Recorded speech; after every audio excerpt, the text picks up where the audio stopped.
Deputada Fernanda, PSOL. Presidente, boa noite a todos e todas. Eu queria somar com um tempo de líder, mas não vou usar todo, presidente, porque eu queria orientar favorável ao mérito. Nós achamos que é muito importante ter recomposição do ICMS para os estados, do ISS para os municípios.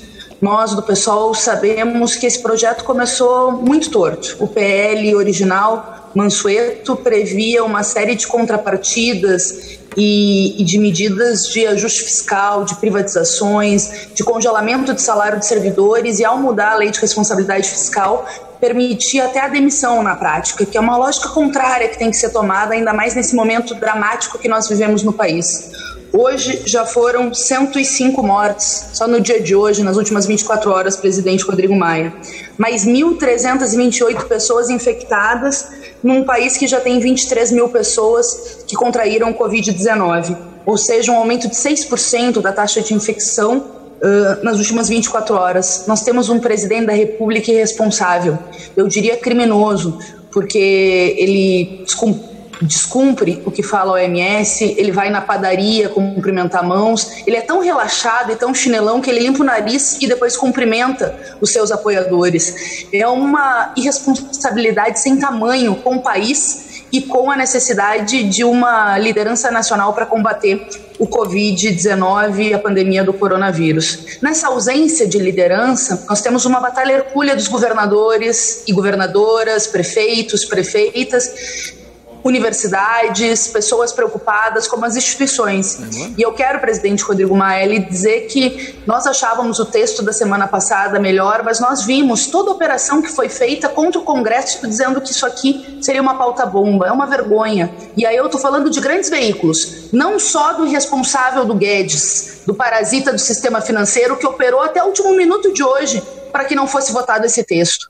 Porque eles não garantiram a suspensão do pagamento dos estados com a União. O meu Rio Grande do Sul ganhou na Justiça, São Paulo também, mas era urgente suspender a dívida em todos os estados. Suspender a dívida não só com os bancos públicos, mas também com os organismos internacionais. E na versão da semana passada, isso estava lá. A suspensão do pagamento com a União, além da recomposição do ICMS e do ISS, e também a permissão de um crédito de até 8%, para esses estados com a sua capacidade de endividamento. Mas tinha o artigo 65A, que atacava os servidores públicos, e nessa versão esse artigo caiu. Então eu quero agradecer o relator, Pedro Paulo, pela capacidade de diálogo que teve com todos nós. Quero dizer da importância da manutenção dessa posição da Câmara diante de uma pressão hercúlea dos fiscalistas, presidente Rodrigo Maia, para que a gente pudesse mandar esse auxílio para os governadores. Os estados não têm dinheiro para os respiradores, os estados não têm dinheiro para pagar a folha, e embora o texto seja insuficiente, na nossa opinião, ele é necessário.